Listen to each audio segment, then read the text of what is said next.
Hey everybody. We're just going to go ahead and get started.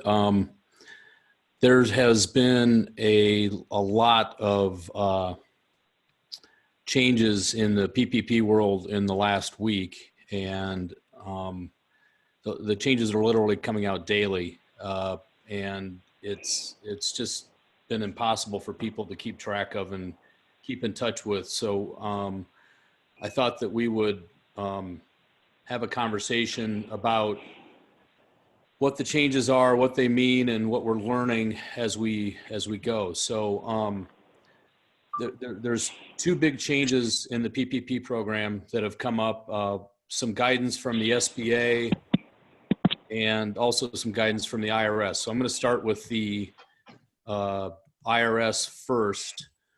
Last Thursday night, the IRS issued notice 2020-32, and that notice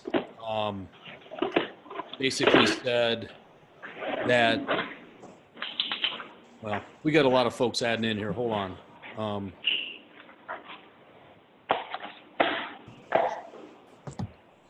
Somebody has their microphone on. Other than me? Yeah. You do. Just hearing a lot of. How do I put it on mute?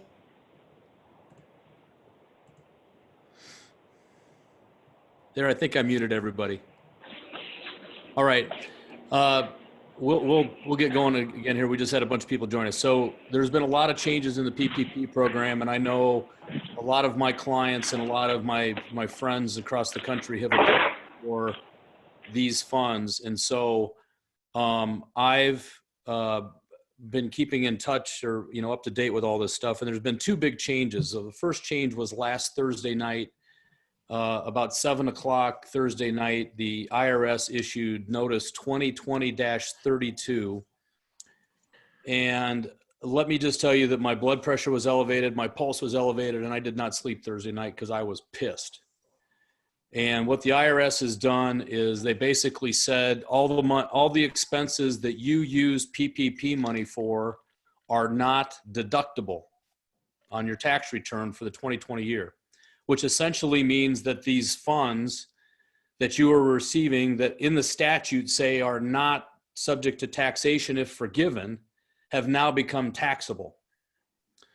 And so I sent an email to Senator Grassley's office right away. Senator Grassley's my senator. He's chairman of the Senate Finance Committee. And then when I woke up the next morning and started to look at what was going on out there in the universe, it turned out that he had already made a statement that that was not consistent with legislative intent, and that they were either going to work with the IRS to try to change it, or they were going to work with the House to try to pass a law that would clarify it. So where we stand right now is the IRS's official position is that the expenses you use PPP money are not deductible. At this point, based on what we know, I've essentially decided for clients of mine that we do tax returns for, that we are going to deduct them anyway as a defensive position so we get the statute of limitations running, absent any further guidance from the IRS. And I mean, I know this is, a year away, right? I mean, the IRS can change their mind and make it retroactive. They've done it to us in the past, so I don't know why they wouldn't do it to us now. But it's one of those things where I think we're going to take a defensive position. If the IRS doesn't change their position, what I'm reading, there's certainly going to be litigation because it's clearly not intended to be taxed under the statute. And Senator Grassley agrees, Marco Rubio agrees, a couple of Democratic legislators agree as well. So what I will tell you is if you know your congressperson or senator, or if you don't know them, this is a great time to know them, but I encourage you to blow up their phones because this is going to require probably legislative change because the comments Mnuchin has issued in response to IRS notice 2020-32 cause me to believe that he isn't going to have the IRS do the change by themselves. It's going to require some sort of legislative intent or something, a different law to change what they're interpreting right now. So if you know your Congress people, you know your senators, I don't care what side of the aisle they're on, blow up their phones, blow up their emails. They need to act on this, and they need to quit playing games. These funds were intended to be emergency liquidity, and it's kind of adding insult to injury that now they're trying to get their cut of taxes off of them. So that's my little spiel on the IRS. And believe me, folks, you haven't seen me get going yet because the SBA is coming up. So that was last Thursday night, and the SBA is working on a parallel track with the IRS, right? So we have government entities interpreting a law that we're supposed to advantage small businesses, and they are making our lives very complicated.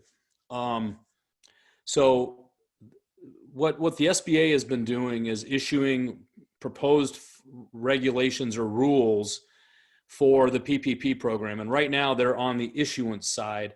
If you were on the last webinar, you know that I said on April 27th, we were expecting them to issue guidance on forgiveness.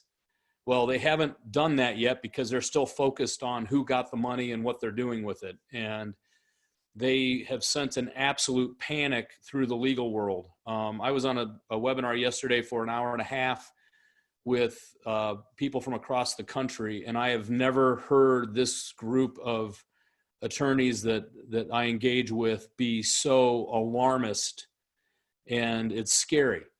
And I'm just telling you that it is. So I'm hopeful that the SBA is going to fix this, and we'll see. So last night when I was getting ready for today's webinar, I had a whole spiel lined up of what we were going to talk about, all the details we were going to get into.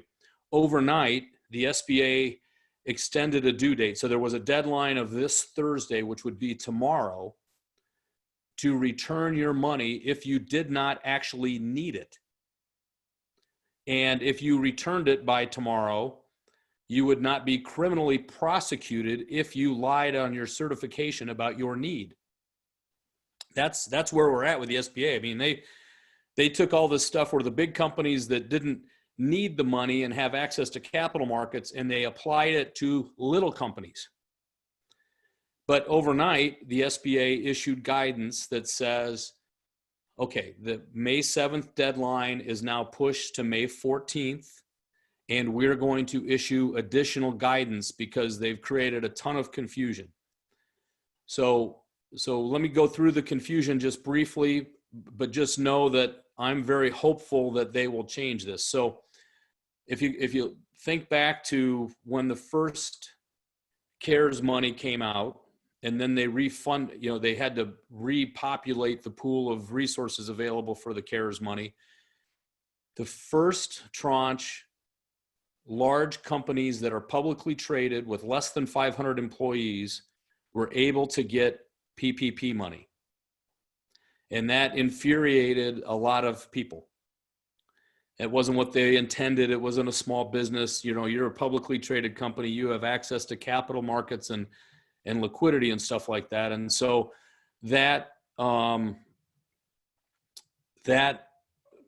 prompted the SBA to issue regulations. And the first thing that Mnuchin came out and said was, if you have a loan of more than $2 million, you will be audited. Okay.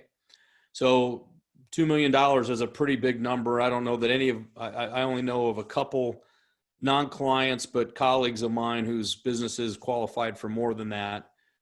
So that didn't affect a lot of our pool, and that wasn't causing me any alarm, right? That makes sense. Then the SBA issued an FAQ. So they have this list of frequently asked questions about the PPP program. And they issued on April 23rd, they issued FAQ 31. 31 didn't have the $2 million inclusion in it. And I don't usually like to read things during a seminar, but I'm going to do it because it's really crazy. So the law, if you remember, the PPP program under the CARES Act was your certification was to be this: current economic uncertainty makes this loan request necessary to support the ongoing operation of the applicant. That was a threshold that virtually anybody that I work with can satisfy, right?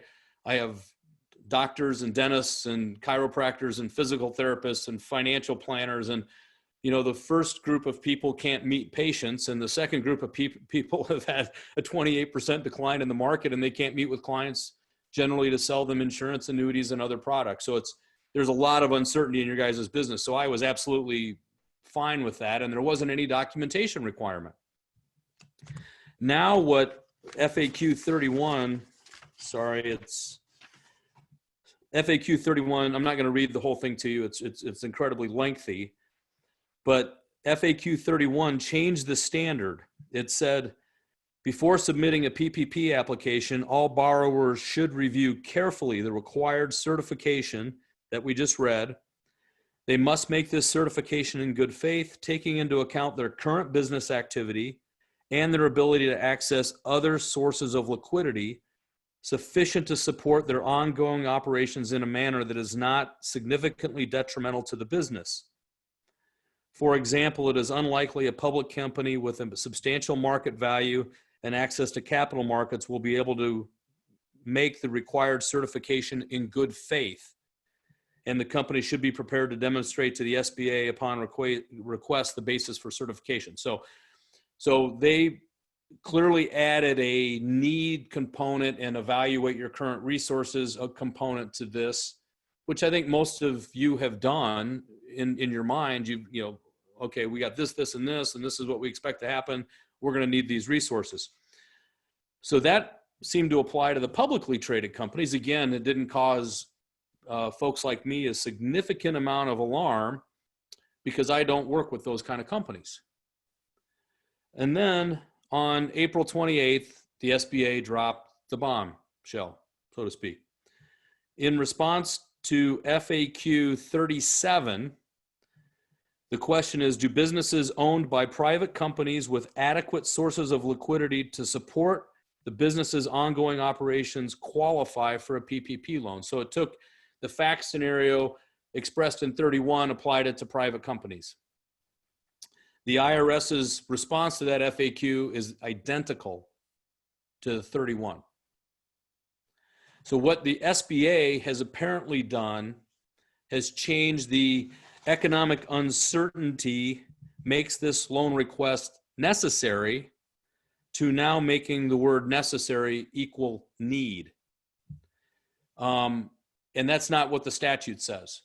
So there's, the debate yesterday was, look, the statute didn't even give the SBA the power to interpret the statute. And if you followed along on these webinars, we talked on one of the very early ones about how you could spend the money on wages, rent, utilities, and interest, mortgage interest. Well, if you remember, we talked that at that point in time, they said wages, but then the SBA came out and said you had to spend 75% of it on wages. Well, that wasn't in the statute. And the SBA wasn't granted the authority to issue regulations and promulgate this stuff. They're just doing this as guides.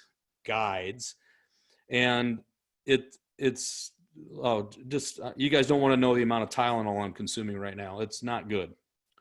So thankfully, the SBA seems to have become very aware of this issue because they're being blown up on the phones from both the banking association, because bankers are concerned about their liability for issuing the loans, and also from professional people who have been giving people advice and interpreting statutes and everything else. And so it's really crazy right now in this world.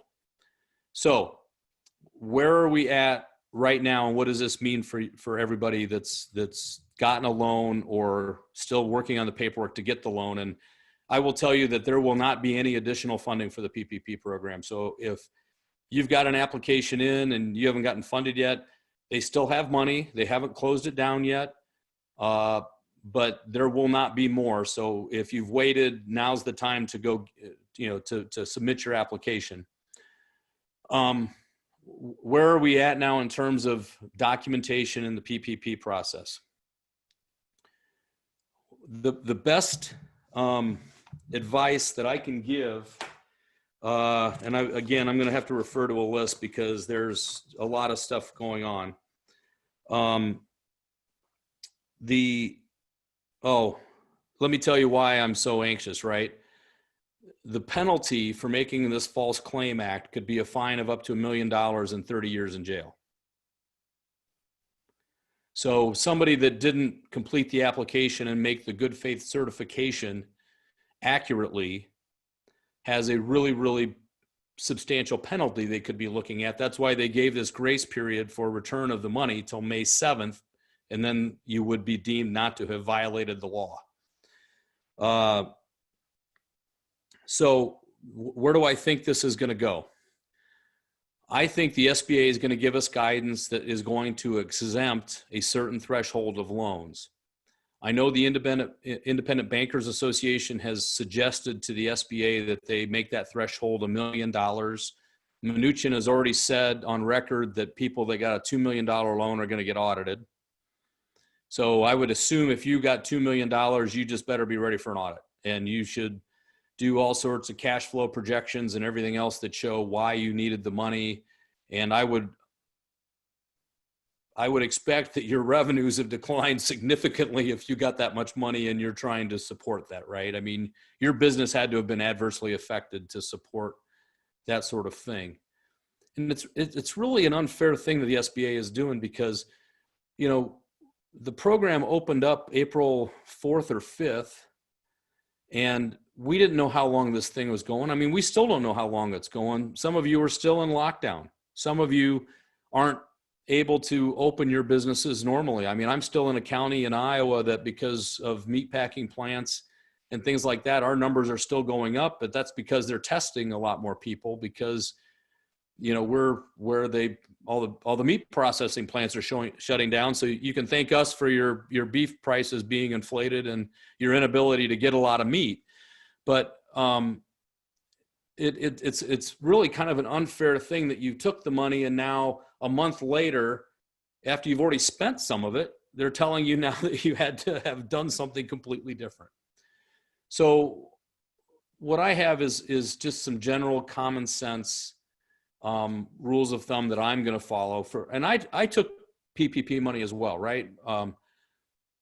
Our business is one where everybody says, well, yeah, you're an accountant, you're a lawyer, everybody needs you and things don't change. Well, they do change, right? And a lot of times we're the last bill that gets paid. And we've had clients that are under a lot of financial duress that aren't able to pay us right now. And I can't tell you how many calls I've had with clients trying to help them save their businesses. And it's just been crazy times. So general rules of thumb that I'm talking to people about to make sure that we're doing everything that we can. We've talked about this since the beginning, but if you have the money in a separate account, that is the cleanest way to verify anything. Okay. And I know some people have had trouble changing payroll to come out of the new account. And so if you write it, but be reasonable about it, right? If you have to pay that out of your operating account because you don't want to go through the process of changing accounts, just reimburse your payroll based upon those records directly to your operating account. Okay. I mean, that's okay to have that kind of a paper trail so long as you have the records for it. So I would, that's an okay practice. In fact, today, Nicole from my office, I've got our retirement plan contribution due, and it's due for the month. And one of the payrolls was out of my operating account, and one of the payrolls was out of the PPP account. And so we're just going to have a reimbursement go on and make it so that I'm just writing a check from one account to the other to make it whole because I don't want to change the accounts all these monies are coming from. So the separate bank account will help definitely. The other things that we're talking about is basic accounting. And I know, a lot of you folks don't have professional accountants on staff, and that's fine. You don't need them. But when you're writing a check out of the PPP money, have it backed up. This is what it's for. Like for our retirement plan, we've got, Nicole's got a record. I have a separate record. We're just going to keep all that stuff, staple it, and put it with, the canceled check when it comes back, and just keep those records so that you have them. As long as you can prove that you're spending the money for its intended purpose, that's fine. What I'm recommending to folks is, we've had some people that have inquired about paying bonuses that were owed, or significantly increasing pay or doing things like that. And my advice is to just really be practical about this and don't take risk. Let's pay the payroll that's earned during the 8-week period, or that's due during the 8-week period. Pay that. And, I wouldn't be paying bonuses. I wouldn't excessively increase pay unless there's a good justification for it. I would just, kind of maintain operations as normal before you got this money, and keep it continuing until after. It's just one of those things. If you have to pay a bonus, pay it out of your operating account. You don't have to reimburse it from PPP funds. Same with retirement plans. We have some people that fund 2019's retirement plan usually in the spring of 2020 when they get their actuary reports and stuff back. Don't use the PPP money for 2019 contributions, right? If you have a 401k, or you have a plan that has an employer match, you pay the employer match during the 8-week period out of PPP money. The rest of it, don't bother with. Just be reasonable about what you're doing with this money. Don't play games. Rent, the word on rent is that you can't prepay a whole bunch of months when you get to the end. So if you are somebody that was hoping to stockpile some cash and pay your rent 2 or 3 months out at the end, I wouldn't do that. Now, if you do it 1 month, I don't think that's probably going to be a big deal, so long as you've met your 75% ratio. But I wouldn't be looking at doing it for more than that. Same with utilities and that sort of thing. Just pay the bills that have come up in that 8-week period and document it, and you should be fine. Now, it may be a good idea, and SBA guidance may come out and may change this, but it may be a good idea for most of you to take a half hour, 45 minutes, and just jot a memo to the file, or do some sort of documentation of the effects that all of these shutdowns have had on your business, what you anticipated that the effects would be on your business. Now, I'm not telling people to go out and do a full-blown budget and cash flow projections and everything like that, but there's plenty of anecdotal evidence that in early April, around the time most people filed their applications for the first round of money, we were on a steep infection curve. We had 1,000 deaths in one night across the country, and all these things were happening so quickly that caused the uncertainty. I've actually got a timeline of some significant events that happened nationwide in response to this, and I'm happy to share that if by email. Reach out to Kathy, and Kathy, we'll get it to Kathy, and Kathy can send it to you, and you can use that as part of your documentation.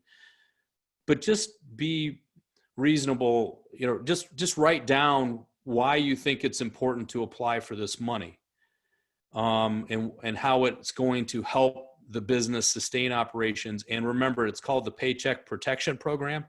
So in that description, I would clearly address, this allowed us to keep people employed. This, we didn't lay anybody off. We don't want to lay anybody off. We've got a highly trained staff that knows our customer base, and we would be at a disadvantage if we had to let that staff go because of the uncertainty of them returning. And, just be truthful about the reasons why your business had the economic uncertainty and that these funds were necessary to continuing the operations. I'm working on a memo today for my files. I'm going to do this. I'm not going to do a bunch of budgets and cash flow projections. And candidly, my collections show that I've been impacted. I've got clients that are not paying us as promptly. And if you look year over year, with them moving the April 15th deadline for us tax guys to July 15th, we're expecting usually a lot of money to come in this time of year. And it didn't happen this year.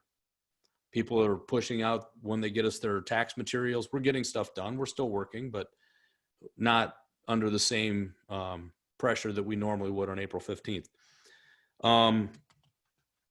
So I assume that the SBA is going to come out with some additional guidance that sets a level for threshold for looking at this in detail. But I just think for your own safety and security, I would just keep this record as part of your forgiveness folder and just have a memo in the file as to why you're documenting your economic uncertainty and why it's necessary that these funds be used to sustain your business operations.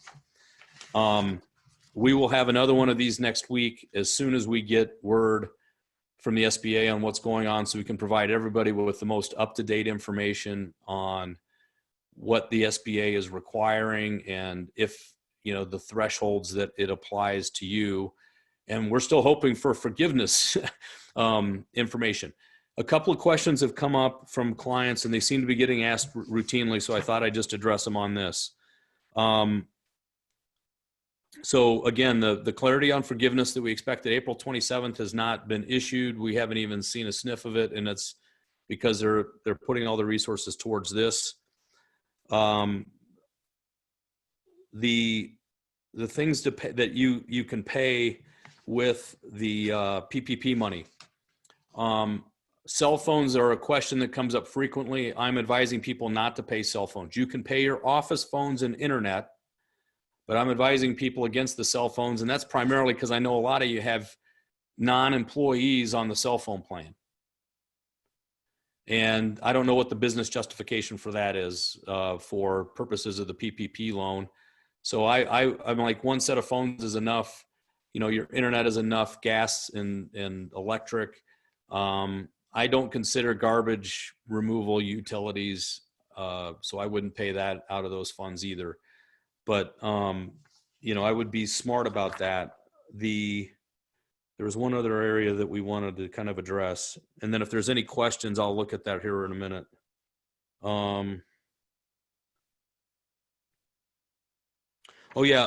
Employees not returning to work.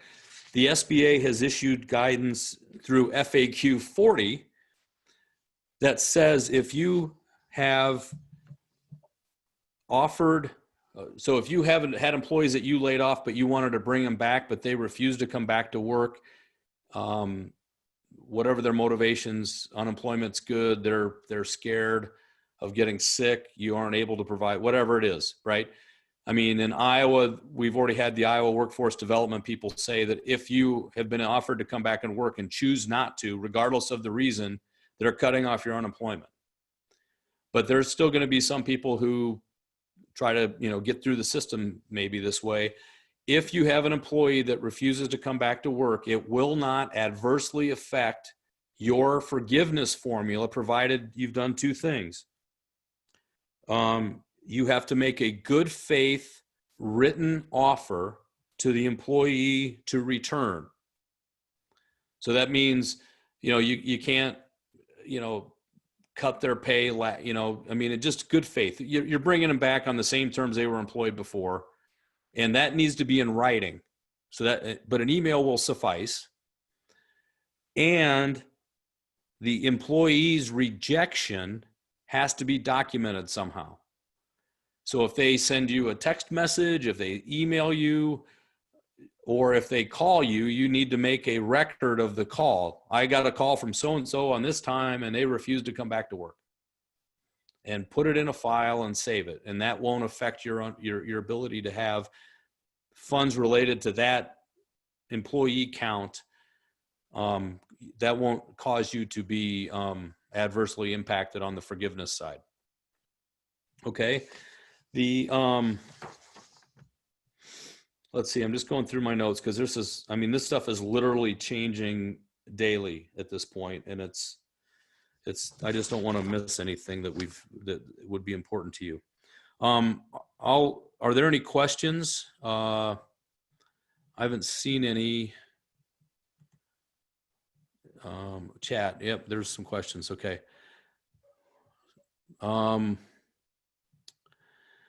got a question. If I don't need some of the money I received, do I need to send it back now? The word right now is do not return partial funds because they don't have the ability to amend applications or do things like that.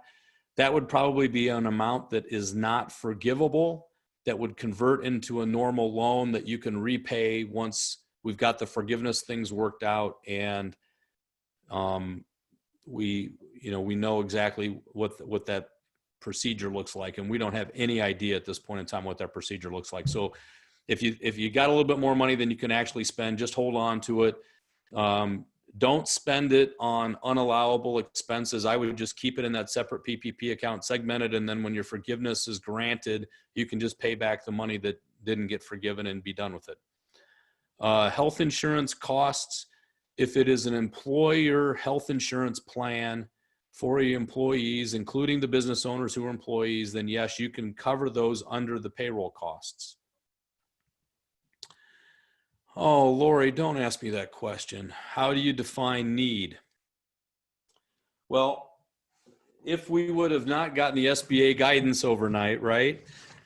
So this is the slide deck from the seminar I was on yesterday. It is 47 pages long. This was lawyers and accountants. 17 pages of it are dedicated to the definition of need. Okay, so this is the problem, right? Is we're trying to advise you guys to stay out of trouble, and the SBA has done something that they weren't permitted to do by the statute. And I think that they overreacted to the bad players that took money that shouldn't have taken money. And so the pendulum swung this way, and I'm kind of hoping that the pendulum swings back a little bit more to the middle and we get it done. Look, need is need. If you have a significant AUM business, your revenues are down anyway because the market's down 20%, right? I mean, you don't have as many assets under management simply because of the market reaction. So your business revenue is down. So that's a need. And remember, the PPP program was considered non-recourse to individuals, meaning you don't have a personal guarantee associated with this loan. So I'm not looking to people's individual personal resources to backfill the company.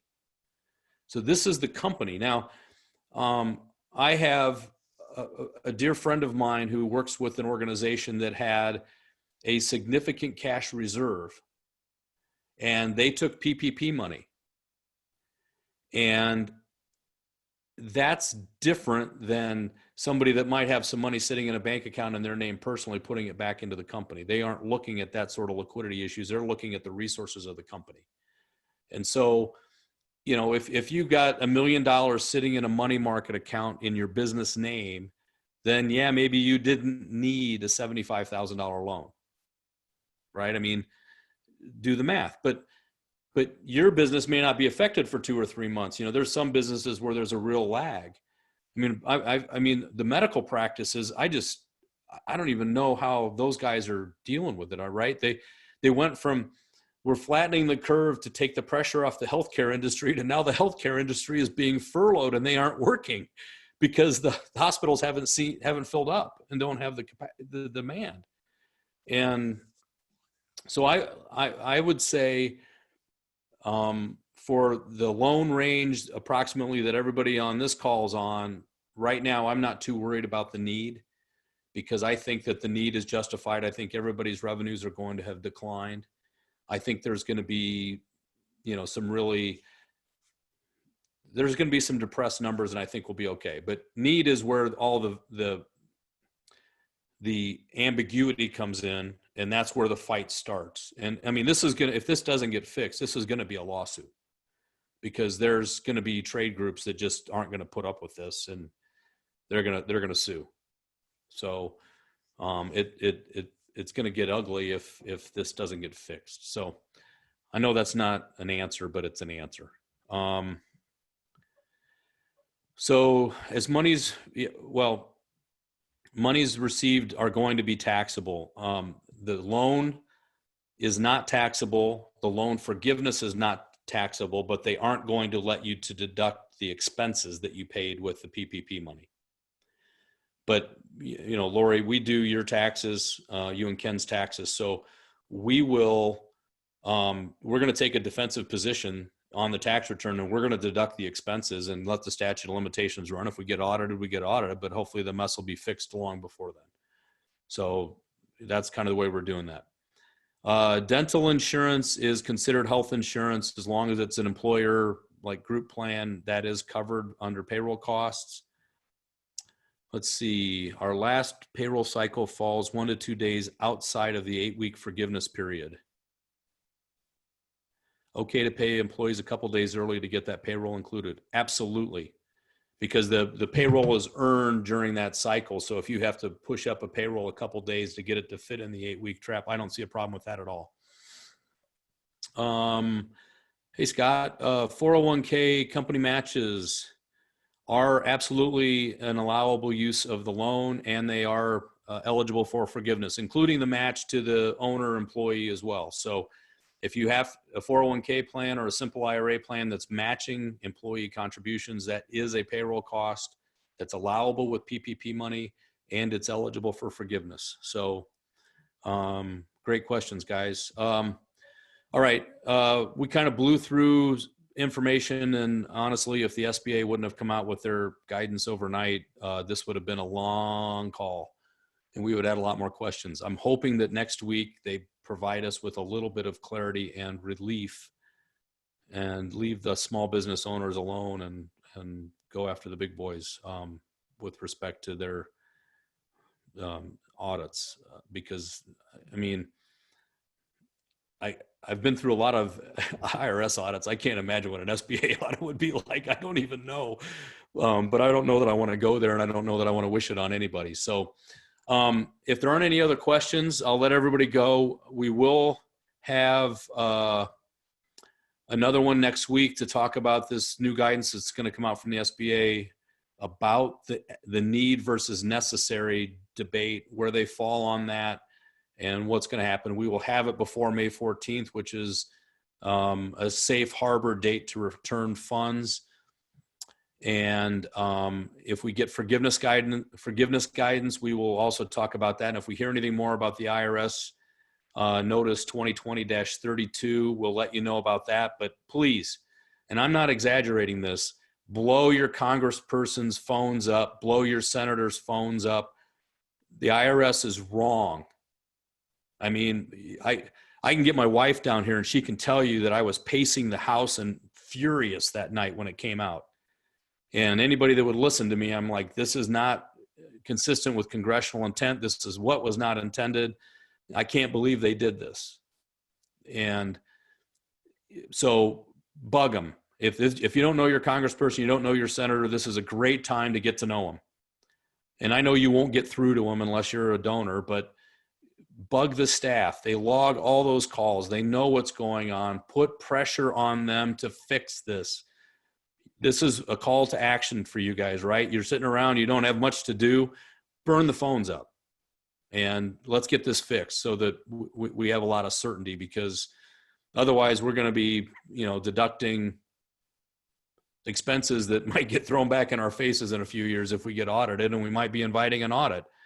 But I think I'm hopeful this will get fixed, and with your help, we can get there. So again, if anybody has any questions, you can reach me, email bwilley@americantbp.com, and I will get the slide with dates to Kathy. And so if you want that, just email Kathy and she'll have it available in the next day or so that she can send to you. And that can go in your file and help you document the economic uncertainty. And if you got any questions, let me know. Hopefully these are helpful. Not trying to scare anybody, just laying it out what's going on, and we'll get through it together. So keep plugging, stay healthy, and we'll talk to you next time.